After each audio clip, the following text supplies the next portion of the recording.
Hi, welcome to Far From Eden.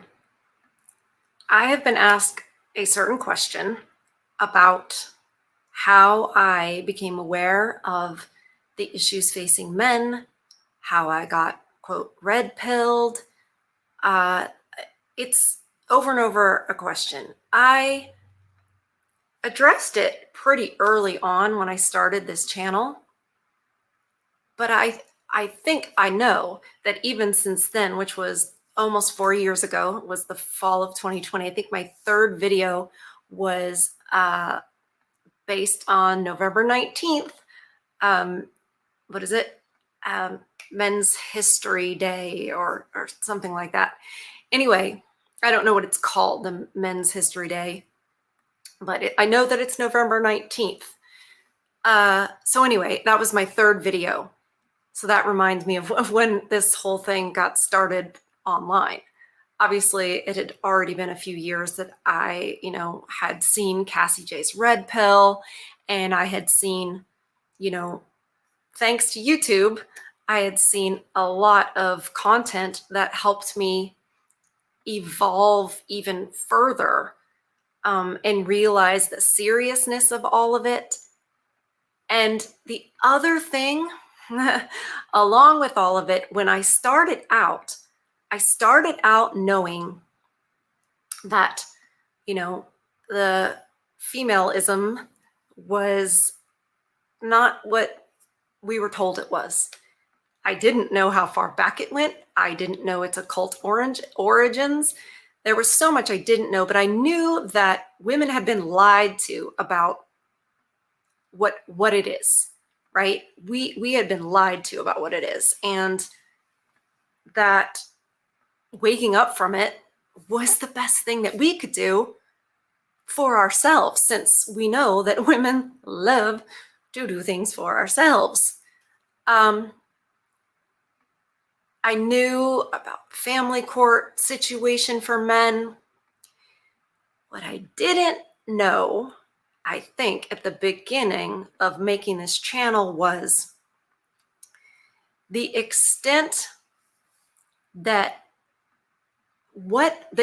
to which men were being cast aside by women as far as dating and marriage. I knew that it was a problem. I did not know the extent of it. How did I learn the extent of all of it? Well, I owe it to, if I had to narrow it down to two content creators online, which is where I saw it, because I was completely under a rock. If this is your first time or you haven't seen, I basically lived under a rock, from my early 20s till now. I'm still under a rock socially, but due to the diagnosis of MS when I was 22.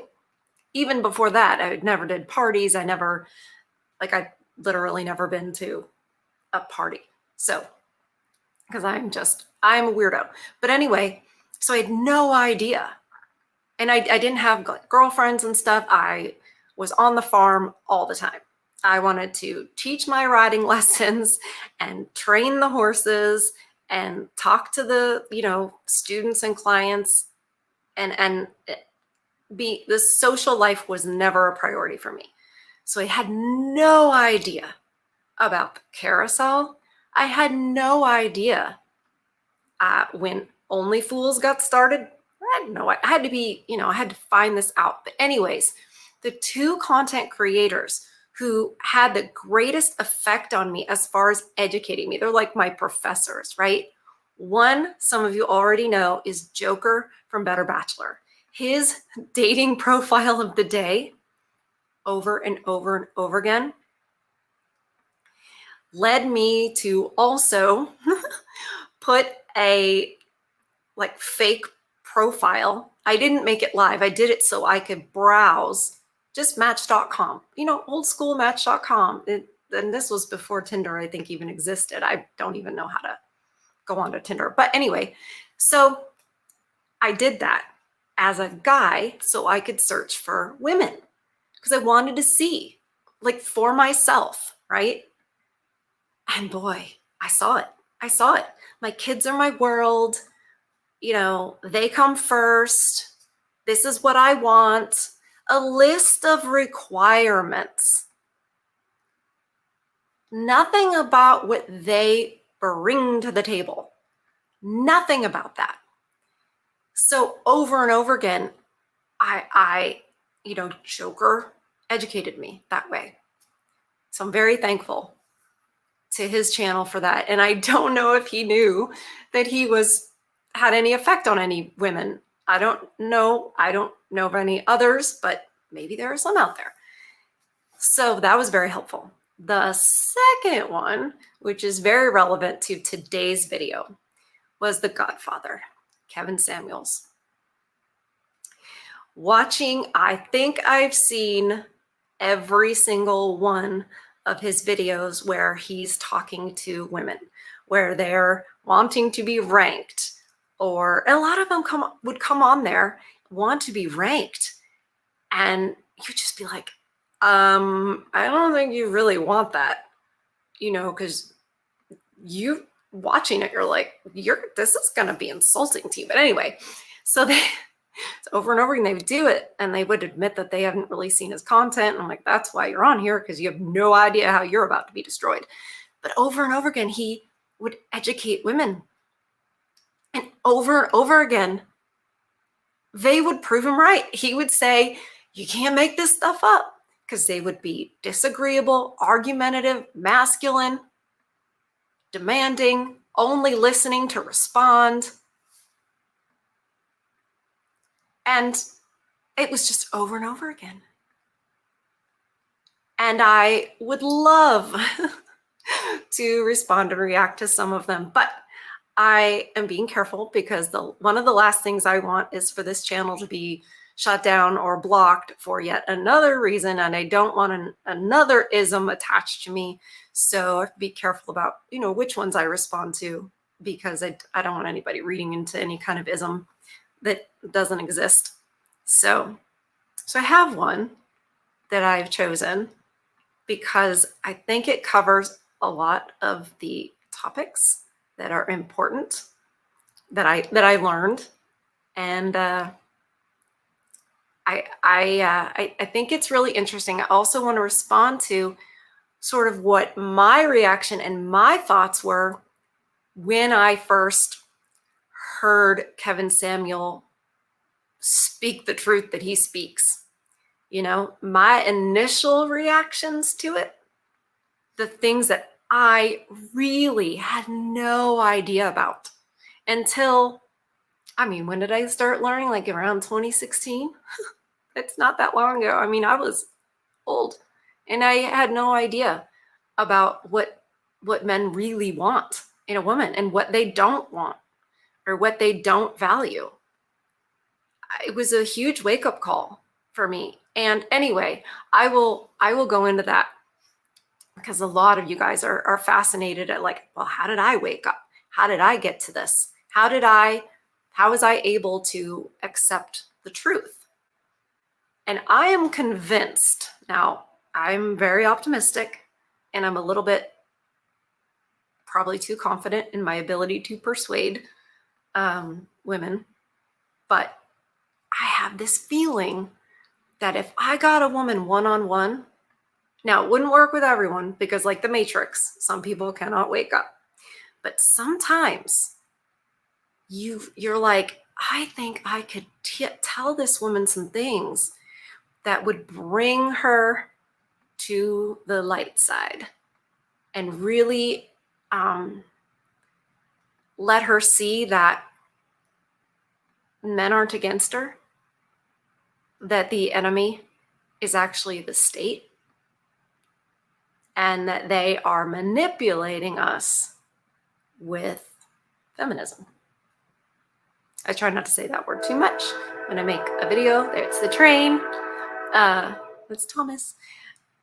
Because, the reason why is because I feel like if YouTube doesn't want to monetize it, then they're not going to push it out. That's my theory, but we'll see. Anyway, I'm excited. I can never, it's like I will watch reruns of The Godfather because he's just fantastic. It's satisfying.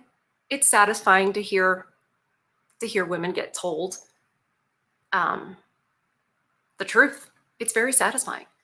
And they volunteer to hear it. It's astounding because they're conceited and they think they're right. So they think they're like, I'll tell him. That never happens. That never works. It never works. All right. Let's get to this. Thank you guys for your patience yesterday about my car. It is the starter, and the car I'm going to say is no mas. We're gonna switch around to a different car, a different oldie but goodie. Okay. Let's. Hello. Hi, how are you? I am well. How old are you? Good. How old are you? I'm 23. All right. What do you got for me? I'm just curious. I hear you saying high value man, high value woman. What do you consider that to be? Well. So right away, she's not done any research, or she's already ready to argue. Because if you watch Kevin Samuels at all, you will know what his definition of both of those things are. I have a feeling she's ready to argue. Just by her expression. She's got that little smug, like, ready to, I'm going to be the one that tells him. 23 years old. It's a long definition, but in a nutshell, what do you consider a high value man? 6 points primarily. There's an income component, roughly $120,000 a year, $10,000 a month. In Dallas, Houston, Austin, Atlanta dollars. If you live in a different region, like LA or New York, you have to adjust it. You have to make that money for at least 5 years. Approaching 3 will do it. High value men is also accepted by other high value men as being a part of their group, their society. They recognize as he's already a part or has the potential. High value men has a network of high value men and others. High value man has his entire. She's ready to argue. She's so ready to argue. She's about to burst. Typical, right? Life is LinkedIn level. It has visibility. So it doesn't just go by the title of saying I'm an entrepreneur. It means something like I'm the head of cardiology at Hopkins. Something that people kind of know at a LinkedIn level. And lastly, this is no order of importance except for money. Money has to start there. If it doesn't exist, it can't be high value. Lastly, he's useful to others and the group. Now, this is by no means the only criteria, but it's the most universal. So you think that... Okay. Here's something that I had to learn. Now, this is something I learned. This is one of the latest lessons I learned. And you guys, you're not going to believe where I finally had this solidified in my brain.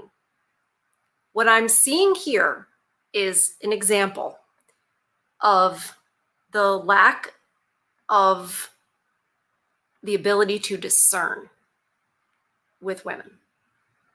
So if you've ever been like, why do women pick these, losers and felons, and because we cannot discern what's high value, actually high value. So that's why he's saying the things he's saying, like it has to be, for like 5 years at this earning level. It can't just be, I'm an entrepreneur. It has to have other men who in his network, right, that value him. I could see on her face as he was saying those things, she would blink, blink, blink, blink, blink.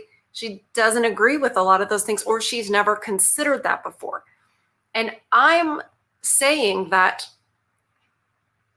there is a reason why for centuries, the father and the family helped, like seriously helped, and reduce the choices for women in the spouse. So, they would know already, some of the family would know already, and the father having the last say would know already the men in the community who were an appropriate match for his daughter. They would already know that like when they're growing up pretty much, because it's very important.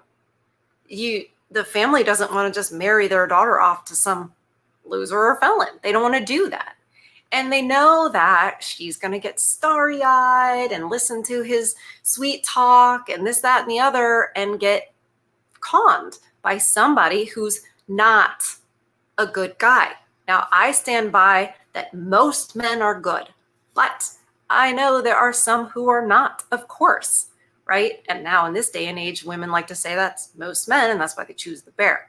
But women have an inability to discern, especially before they've, been run through and made all these bad decisions, and now they can discern, but now they're not, worthy. So how did I learn? That book right there. That's the fairy tale book. That's Grimm Brothers fairy tales. And it solidified. I read Little Red, what is it? Red Riding Cap. I forget that. It's Little Red Riding Hood. I forget the Grimm Brothers title for it. Man, it's just over and over again, women not being able to discern. And I saw it in a couple other ones of those fairy tales. And that was the glaring lesson out of them. And, you sort of, for me, when I get to that point where it just sort of solidifies, something just becomes clear. And then things that I've learned prior all make sense. Like, okay, well, yeah, this is why the fathers were really in charge. Anyway, she hasn't considered these things. Women will often fall for a man who talks about, oh, I've got my business and I've started it and we've done this in just 8 months and blah, blah, blah, blah, blah. And men will be like, that doesn't sound solid, right? And women don't fully understand the value and the meaning of men having the respect of other men who are upstanding in society. It doesn't occur to them because all they want is the man they think is high value. So they don't think about what the other men think. And I can already see she doesn't have that ability to discern. She doesn't ask these questions. And I don't know that she's ever thought about it. So let's see if we can discern that going forward. Having money is one of the number one factors to being a high value man. Well, you can't be high value and homeless. Well, I'm not saying homeless, but I mean, as a person that grew up with a father that is considered to be a high value man, that makes... He may make a lot of money, that doesn't make him high value. Exactly. I just gave you 6 criteria, only one of which is money, and money has to be there. This is non-negotiable. But what if they have all of those factors, but make $70,000 annually? Why? Is that really a hill worth dying on? I mean, how about if I were to make... How about this?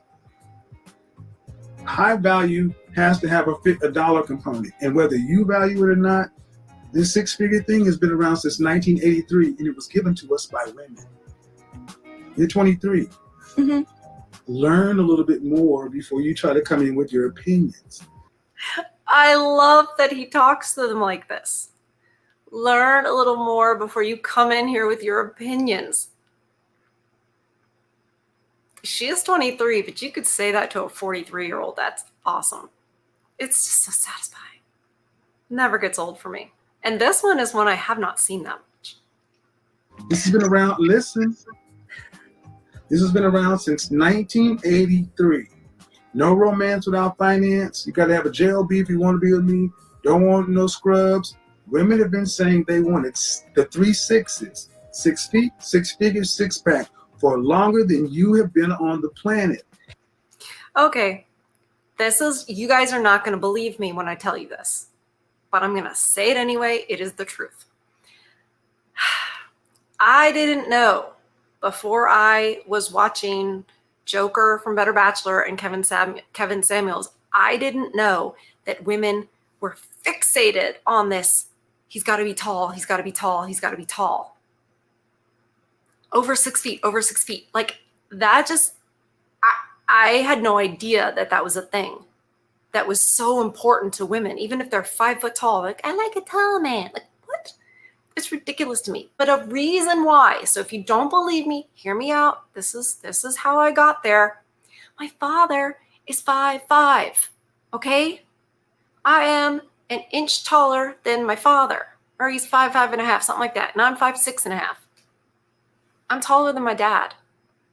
My mom is 5'4". My dad is 5'5". They were cute together. One time they were in line at the movies and they had their little hoods up, and my sister and I were standing a little bit away, and I was like, oh my God, they look like little gnome people. It's so cute. And we joked about it. My dad would joke about he loved Lord of the Rings, and he would say that he's a hobbit and he comes from the Shire, England. And he did not seem insecure about it. I never thought a thing about it. The few guys I've dated in my life, it was never a thing. I went out with somebody who was 5'7". Don't care, right? So this I learned here. And I know it's true. I've seen it now on the Whatever podcast, on Pearl's show when she had the panel show. I don't really watch Fresh and Fit, but I'm sure they say it on there. It's all of them. It's wild. It still astounds me. It's still ridiculous. And it makes me sad for men who are not tall. It makes me sad. There should be a woman for every man, as long as they're not, a loser or a felon. And I don't mean that they don't make 6 figures. I mean that they're, a criminal or they're shady. I really value character. So, yeah, I had to learn that 6 foot thing. And it makes me really mad. And I think it's because my dad is shorter. It makes me mad when men are cast aside because of their height. And I know that Joker has brought it up about himself, and that makes me mad too, because he should have a good woman at his side. There is no reason he shouldn't, and it makes me mad. He's a great example of good men who've been cast aside just for no reasons at all. It makes me, okay, I gotta calm down because we are doing something else right now. Okay. And that is listen. Oh, I am. That listening. is what women decide that they value. That's what they seem they value in men. They value a man's resource and production. But there are also other things, because you can have a lot of money and not be valuable. Mm-hmm. So to ask the question, well, what about $70,000? It's a distinction without a difference. I have this question also. Mm-hmm. Typically, that image of a high value man making 6 figures was created in a capitalistic society. Do you live in the West? Where do you live? I live in Atlanta, but I grew up on the West Coast. Okay. This is somebody who has been indoctrinated. The schooling, American schooling, has done its job. She's going to bring up the capitalist society. And she's going to pretend like money isn't important to her. Well, welcome to the capitalistic world. We're in the capitalistic country. Do you personally think that could change in the future? Not in your lifetime. Okay, well, let me ask you, ma'am. Did you grow up middle class, upper middle class? What? Upper middle class. Would you like to have grown up in poverty? No, I don't think anybody. Well, would you rather switch it to go to live a life of a poor righteous teacher? Personally, yes. Okay, well, that's your option. See, that's the thing. That's what money affords you. You grew up upper middle class, so you can sit back and think about philosophy of this and that. But when you're hungry and grew up in the projects like I did, where you didn't eat for days, we didn't have first world problems like many people. No, I understand. So understand something. You have only known life through your father and your family's production. You can choose to go out and live somewhere else, but I'm going to ask you a question. What system of government is better than capitalism? Well, what would you say about Sweden or Norway, countries that are more of a socialist country? They're socialist as far as their politics, but they're capitalistic as far as their finance. Yes, but their emphasis is not on, it's rather on people rather than right. property. Like typically in our society. What I say, it works very well. It works very well for small, extremely small places. But show me where you have that with hundreds. It said it on here. I didn't say it. Did you read the screen just now? I didn't say it. But it's true. This chick is like, she's just come out of college and she thinks she knows, and she thinks, yeah. Silly, silly girl. Silly, silly girl. Hundreds of millions of people. Yeah, you are right. No. Yeah, makes sense. So I mean, I get that there's some people. High value is something that I didn't just look at the United States. I took across any time, any continent, and I said, where are the men who are ranked higher than other men? What were synonymous? And these things always came out. Because there's always going to be a ranking structure. What is your definition of a high value woman then? She's attractive and appealing. She has a comforting character. She's discerning and disciplined, liberating and loyal. She's enthusiastic and exuberant. So none of that has to do with how much she makes, though. Because you're okay. That's something I had no idea about until around 2016. One of the first things I learned on this journey of mine to understand the truth. I really thought that men cared about your career and would value you more if you made more money. I wish someone had told me growing up that they don't care about that, that they care about all those things that Kevin Samuels just said. I would have been so happy. I would have been like, excellent. I want to be a wife, an actual wife. I'm not saying soft life like a lot of these women want. I mean, I would have gone to work as a wife, you know? I would have planted the garden. I would have, you know, done the things. I would have homeschooled the kids. I would have done all of that. But I had no idea. In fact, when I was a freshman in college, I was still with my high school boyfriend. I followed him to college, even though I tried to tell myself it wasn't for that reason. Yeah, it was. You don't go to like a STEM type school when you're gonna think you're gonna be a journalist. And I thought I was gonna be a journalist. And then I started thinking about the money that journalists make and the lack of security. This was back when journalism, there were newspapers, right? It wasn't all online. It was, I don't think anything of it was online. Very little. And I was like, ooh, I'm not going to make very much money doing this. So I switched majors to marketing, advertising. And I remember telling my boyfriend at the time, well, before I did it, actually, I talked to him about it and I asked him what he thought I should do. And he was encouraging about switching to advertising. And I thought I remember this so clearly. I remember thinking, oh, okay, I'm making a good decision. He approves of this decision. This is what I should do. So I switched. And I thought it was important. But now I realize the men of my generation were just trained to tell us, oh yeah, okay, and be encouraging and pretend to be encouraging because, you know, they thought that's what they had to do. Or else they were going to be a chauvinistic pig or whatever we used to call them back then. So we were all lied to. And speaking, useless things to each other. And I didn't realize it until I was 38. I didn't realize it until 20 years later. So when I was told that, and I just was like, wait a second, what? Like, I'm a college dropout. Geez, that's not very good, They don't care. Had no idea. So she doesn't know either, and she doesn't like it. You know why women don't like this? It's funny. They don't like it.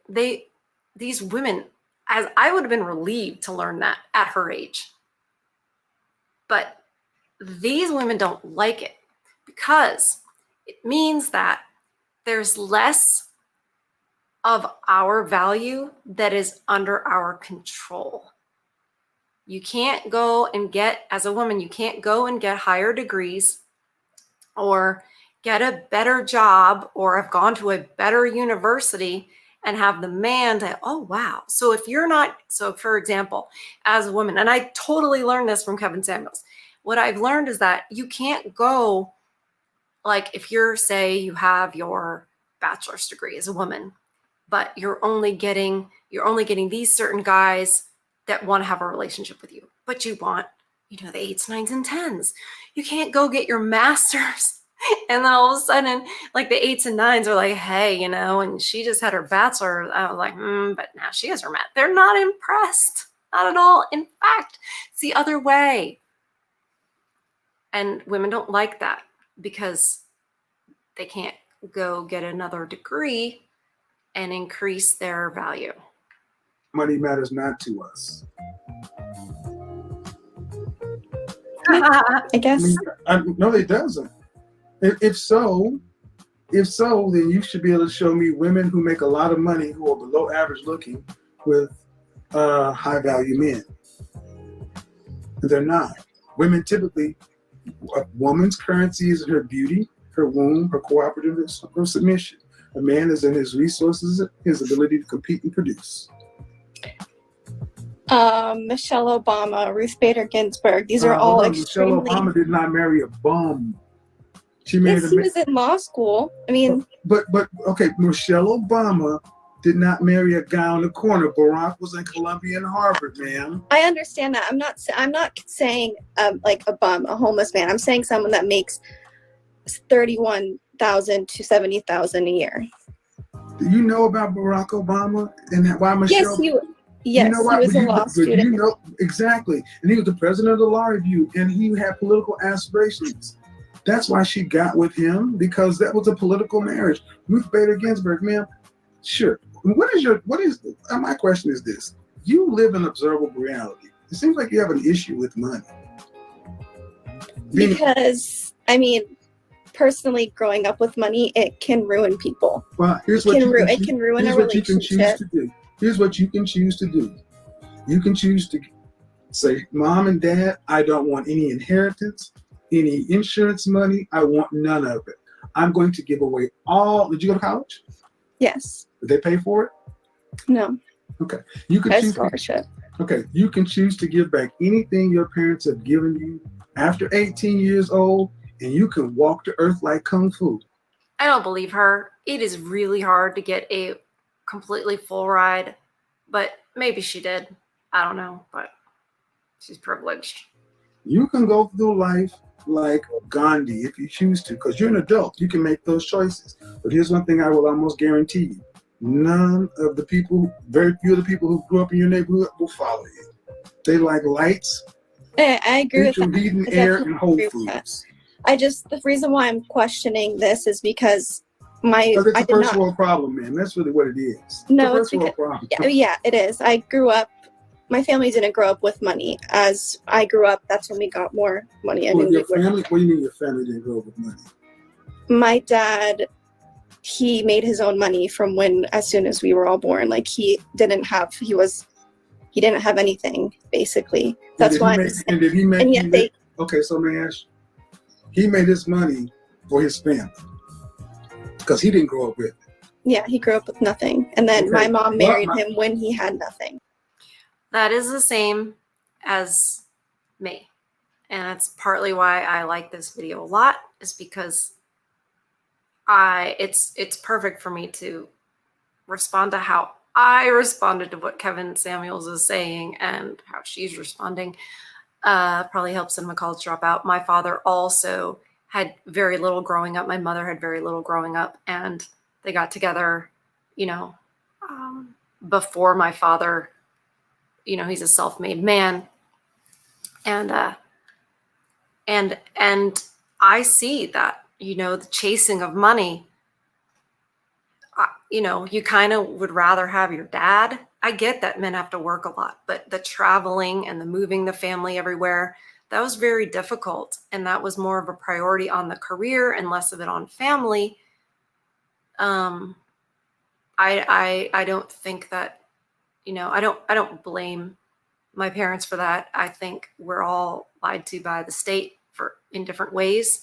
State likes taxes. The state doesn't want a strong family. So it's in the state's best interest to encourage these type of things. But I get that I also, when I was around her age, before I said, oh, there's going to be no more dating for me ever, when I was 22, I also thought, oh, I don't want to place too much, emphasis on money. That's so shallow. And I said that while my father was still supporting me. So very, like, Kevin Samuels is challenging her, well, you could just walk away from all of it then. And she's not going to do that. But when he had nothing, he made it, then he had a family. Did he make you guys live like he lived prior to the money? No, because in Exactly. this capitalistic society, But why didn't he do that? Because he's been inundated by the idea of capitalism. Listen what I'm asking. You said, why did he do your that? Father grew up with family. nothing. Exactly. Your father grew up. She is angry. There is anger in there. It is behind her eyes. She is angry about something. And I understand it's similar to what I just described, but there isn't the empathy. She said he was inundated, but I still don't think she's angry at the state. And she thinks it's capitalism because college taught her that. It's just the state in general. It doesn't matter if they tell you they're socialist. I mean, that's even worse, and we're headed that way. And she doesn't realize that's el switcheroo when they grab all your freedoms and all your money. She doesn't get that. And I don't know that she has the actual empathy for people who've been indoctrinated. She doesn't see her own indoctrination. That's the problem. With nothing, right? And then he married your mother, and she married him when he had nothing. Mm-hmm. And he made his money and provided for his family more than he had growing up. If nothing created your father, why didn't he give you and your siblings nothing to create somebody like him? Because he is a man that was inundated by a capitalistic society. Because he wanted you to have better than he did. Trust fund Becky. That was funny. It's true. Yeah. You admire your father for who he is, but he said, you know what? I knew what it was like to not have to do this. And as a man, I don't want to do that to my child. So you can sit here and make first world arguments with seems like nice lighting. You don't seem like you've missed many meals. Congratulations. And you got all your teeth. Your hair is nice. You have not missed any of this stuff. See, I think it's interesting that, maybe it's a part of even considered white guilt. Enjoy your money. There are people who love it. Or get rid of it. Do whatever. You're 23. Where do you live? In outside of Atlanta. Are you with mom and dad, or you have your own place? I'm with them because I have a broken foot.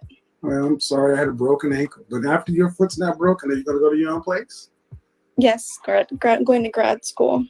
Who's paying for that? Myself. Good. See, and then from that point on, here's what you really have to do. I say follow the money.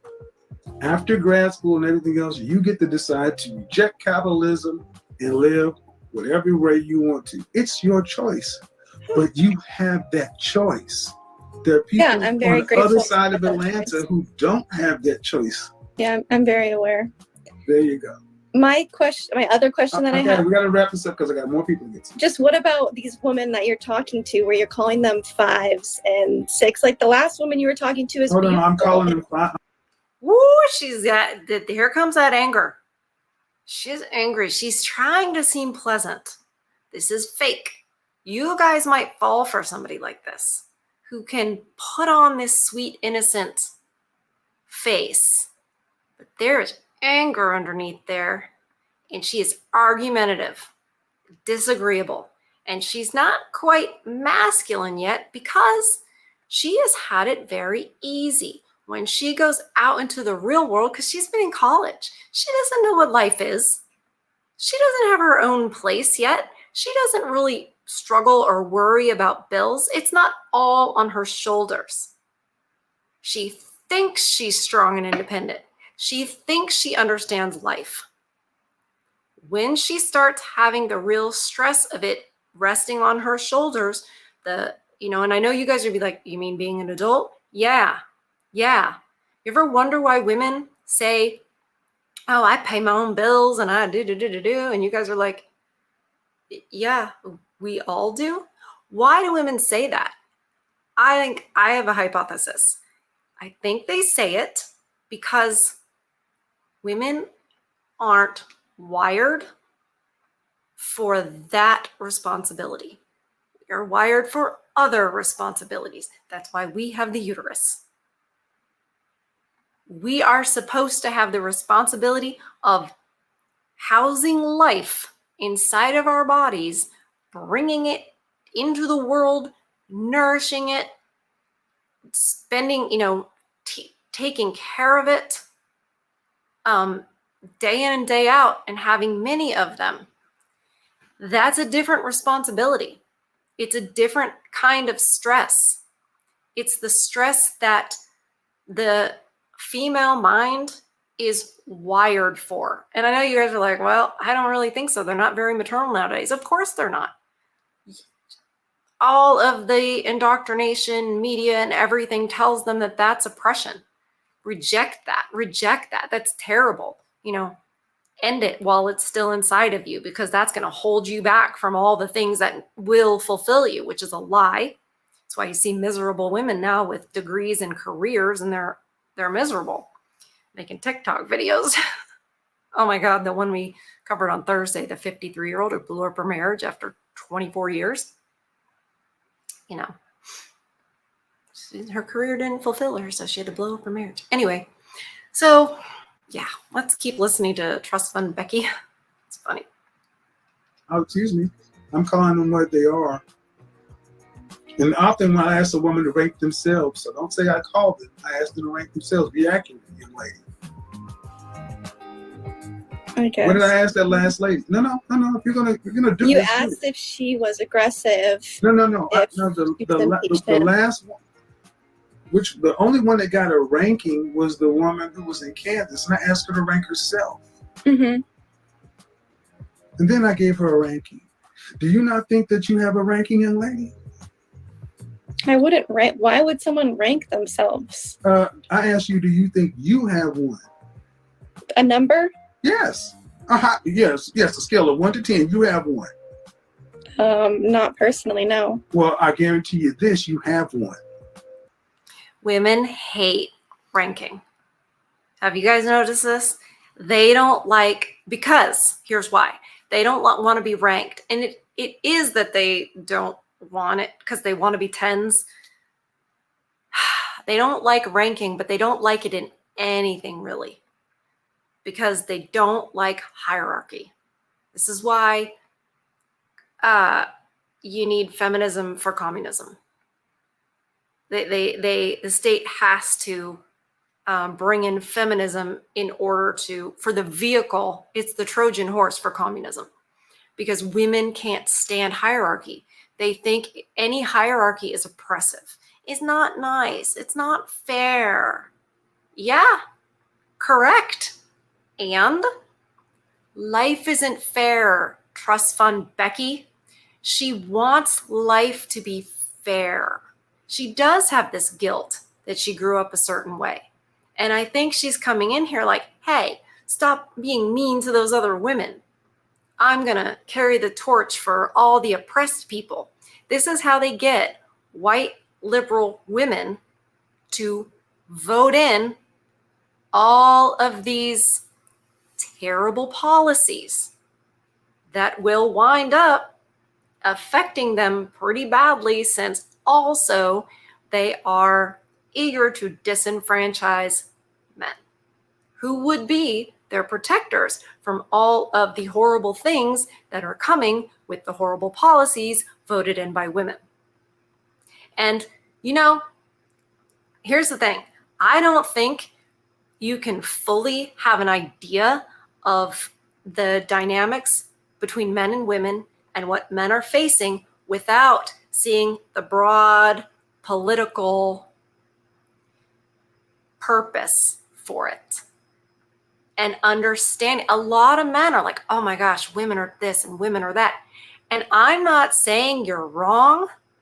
What I'm saying is that is incomplete, because almost always the men will say, oh gosh, the women are like this and they're like this and they're like this. And I say, yes, that's correct. And then the next thing they will say is, how did they get like this? Why are they like this? Well, who benefits? Qui bono, right? The state. They want to bring in communism because women hate the idea of hierarchy, because hierarchy isn't fair. And they think, use that word real loose, they think that hierarchies are invented by people, by men who want to oppress other people. There's a couple things very wrong with that. First of all, that is not the goal of most men, is to oppress other people. We would not have the West, the most peaceful, prosperous culture to ever exist, Christendom, if the men were out to oppress all the people. It's not true. But they want to say that's what hierarchies are, that they're created by these tyrants, men who want to oppress everybody. Well, that's not true. Men aren't like that. That's not your character. And you didn't invent it. And this is one of the things that Jordan Peterson, I forgot to mention him. He also, I learned a lot from him about, the pay gap and all of that. But also, what was he first? Yeah, he had the controversy with the thing, the rainbow people we can't really say much about without getting canceled. But he also talked about lobsters and the hierarchy that lobsters have, because he was making a point that hierarchies exist in nature. They are natural. They're one of the most natural things. It's going to happen. Women deny this truth. They deny this truth. It's literally there for your eyeballs to see. It is not a creation that men come up with to oppress you. But good girl, you're doing all the things that you were trained to do through all of your years of government school and then college. Because that's how men are. We're visual. And I don't understand why you ladies think you can just remake men in your image. That's who we are. Men are visual. Mm-hmm. And women rank men based on productivity and resources. Mm-hmm. That seems to work out well for you guys. If not, why don't we all go back to cave and be hunter-gatherers? She's going to pick a loser, or she has a loser right now. And I'm not saying that men who don't make a lot of money are losers. I don't, obviously, with my dad the way he was, but I understand that she's not able to size up the rest of it. And she is going to be so easily taken advantage of. She's going to pick some guy to prove that she has virtue. If all of this shit doesn't matter. It doesn't. Right. Then go wander the world like Kung Fu and put it into practice. But while you're sitting up with a broke foot in insurance, I think it's pretty rich with first world problems to say all this doesn't matter when you have options and most people don't. Yep. I understand that. All right. Have a good day. You too. I'm equal opportunity. What'd you think? I was going to not tell her? You're average too. See, women who are average tend to get upset with rankings. Well, I'm more than that. Oh, well, who said you weren't? But as far as physicality, you're average. I really wish she'd said that to her face. I really do. She noticed she didn't ask. We know, women know when we're in a room, we know who the prettiest one in there is. We totally know. And it started around, puberty, when we started to go, we know who the most attractive woman in the room is. We rank it in our own minds. Man, we lie about that. On the Whatever podcast, man, they lie about it. Oh, I think we're all 10s. No, you don't. No, you don't. Bullcrap. Because we don't want to sound conceited. We don't want to say, but behind closed doors with our BFF, oh yeah. Oh, it'll come out. And if you're in a fight with a girl, it'll come out then. We know, that chick knows. Now, they overinflate it a lot. If she's a 5, she'll think she's a 6, but it's funny. Okay, let's keep hearing him wrap up. Let's see his closing thoughts. Karen and Darren are going to come after me like a mother, right? Look, ladies, men rank. I guarantee you, if Brad, Lee, Ahmed, and Enrique and Keith could come out and tell you the truth and not fear cancel culture or complaint culture, if they could come out and say the truth without fear of retribution for losing their jobs or being kicked off campuses, you would hear men speaking more truth. That's Funny right. thing, I'll say this on the side. When I lived in Oklahoma, the school I went to was an upper middle class school, but we lived on the east side, which was the lower income side. And I remember living in an upper middle class black neighborhood and an upper middle class white neighborhood. And I would always be fascinated with the conversations I would have over here versus over there. These people are arguing up, what did you cook for dinner? Oh, I don't like that. Mom, take the crust off my toast. I'm like, wow. And then you go back over to the projects and people are eating cereal with water. People eating a syrup sandwich. Even worse, and got real broke. It helped me that my mother was raised pretty poor, and she was raised by her grandmother, who would have been, lived through the Depression. So you get terms like waste not, want not. You get not a syrup sandwich, but a mayonnaise sandwich. 2 pieces of white bread with some mayonnaise. My family likes our mayonnaise. And, things like that. When my parents were first married and they had very little and they had a flat in England and both, working class jobs, lower, working class jobs. Because my dad was asked to leave school at 15, to leave school and never return. So, and he's one of the smartest men I've ever known. I mean, he's brilliant. But anyway, my mom told me about beans and cornbread. They would eat beans and cornbread every night for dinner. And my mom would make it because she knew how. Beans and cornbread from scratch. And because it's cheap. She told me that. And she told me about the mayonnaise sandwich, but it was never a complaint. It was it was almost nostalgic and thankful, grateful, never complaining about those days. She did kind of complain when she couldn't get the 50 cents to go to the basketball game, the high school basketball game she wanted to go to, you know, when she didn't have that. That was a bit, she would explain that was frustrating. But the mayonnaise sandwich, no, the beans and cornbread. And she said, you know, on Friday night they would splurge and go and get fish and chips. And that was such a treat because they would have beans and cornbread every night. And then Friday was fish and chips because that was payday. And I valued those things and learned not to look down on those things, and see the beauty and how to be grateful for everything.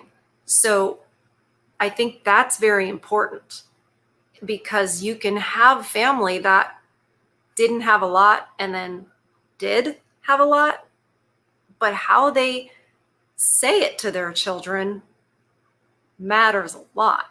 And you have a lot of women nowadays, and you can almost now, after seeing so many of these videos and seeing the whatever podcast, I almost can listen to them and know how they were raised and the types of things their parents told them or didn't tell them. Yeah.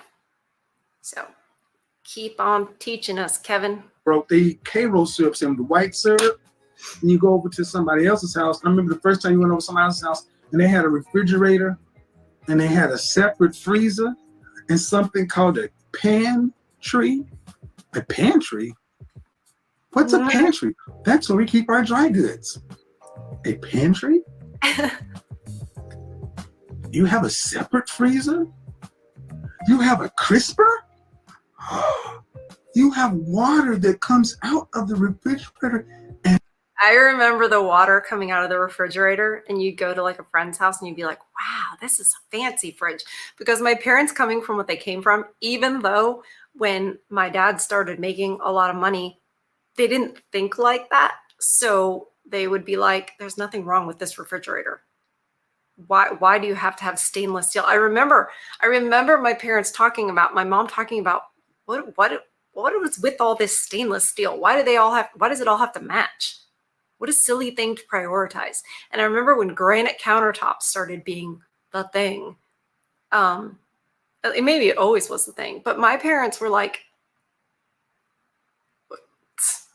they easily could have afforded whatever countertops they wanted, but what a waste, right? That's that mentality from my mom being raised by her grandmother, and all of those really good values. I think they're really good about, well, you don't need a granite countertop. You just have I forget what it's called, but like the regular countertop, like it's like I don't know, like plastic or whatever it is.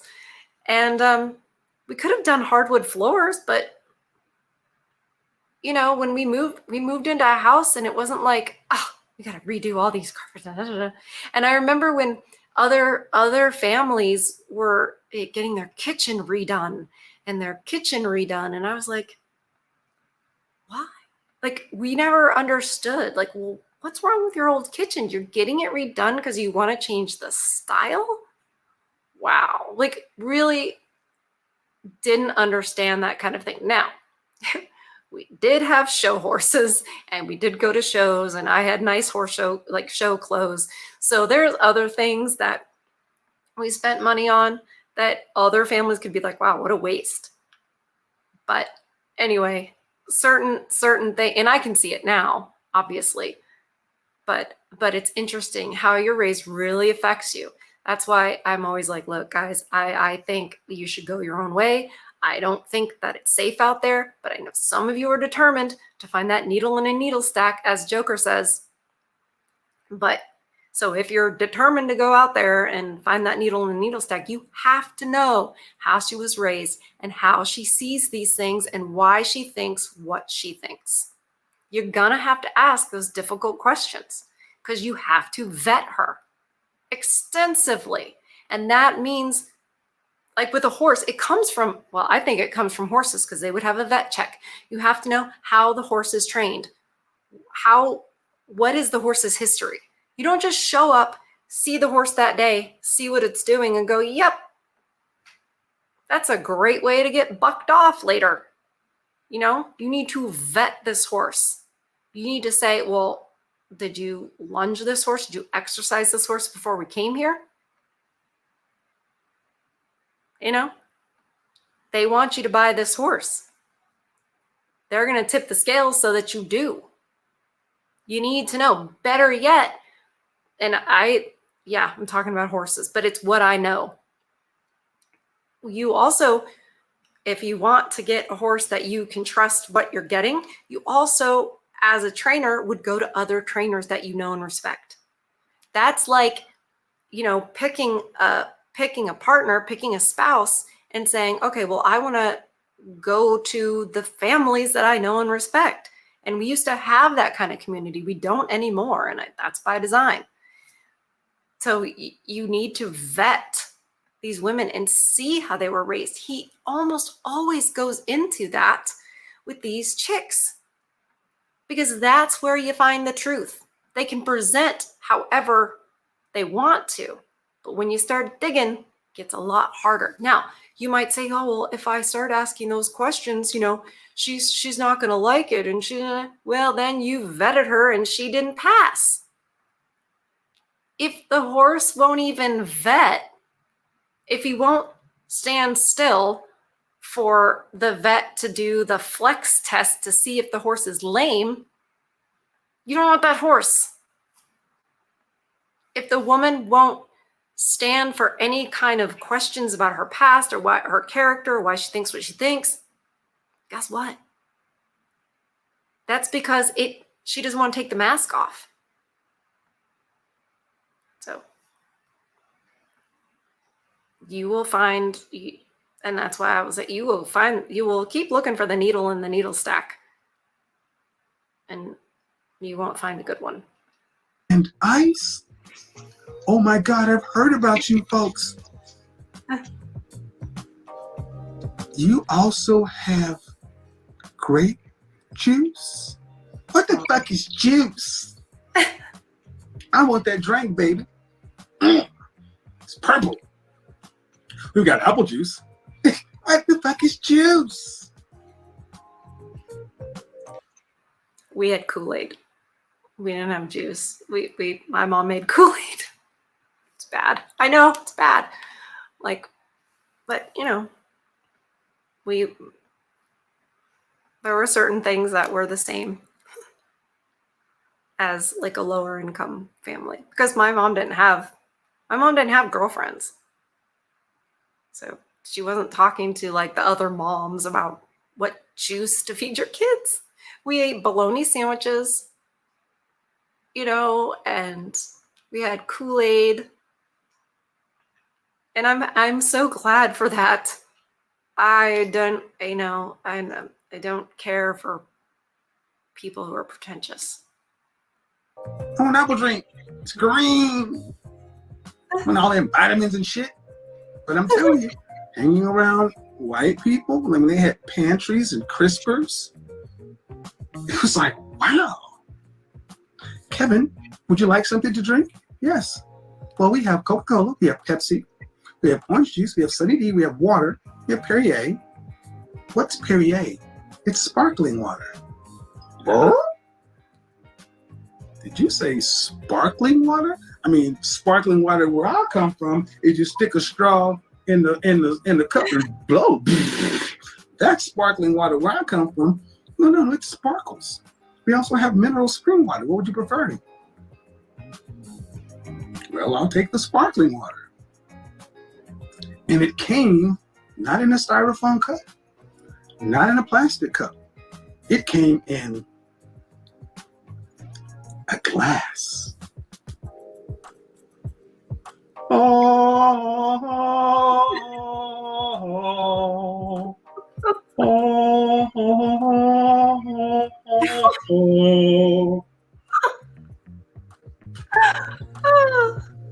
It's funny. And it was delicious. It sparkled. Sparkling water is gross. I'm sorry. We used to laugh about sparkling water. Because I tried it once when I was a kid. I forget where we were, probably a restaurant. And I was like, ugh, this tastes really bad. No. And it's so silly. And we would joke about Perrier and how pretentious is this? This is ridiculous. Iced tea. That's what we had. Iced tea. We had iced tea and water. And those are the choices. And if it was like a fun day, there was Kool-Aid. Can tell a lot about a person the way they were raised like this. And I love his he's almost done, but it's so good. It's so entertaining. And this is one reason he's so smart about talking to all these women and, understanding them. Because he's been paying attention to this stuff since he was a kid, as have I. And I don't know how the fascination gets started, how you're almost like a sociologist when you're 8 years old. But you just go, oh, that family's not like my family. I don't know what it is, but I have a similar fascination as he did, RAP, with, how different socioeconomic groups live and how people see the world and how they're these misconceptions are astounding. I realized that she served me sparkling water, and it wasn't glass, it was actually crystal. Baccarat. I can't even imagine. We didn't even have crystal. Maybe we did, but it would have been in the curio cabinet. We were not using crystal. Maybe Thanksgiving, maybe they would. I don't know. But that's fun. That's fun, that little end part. We need him. He is what a loss. What a loss.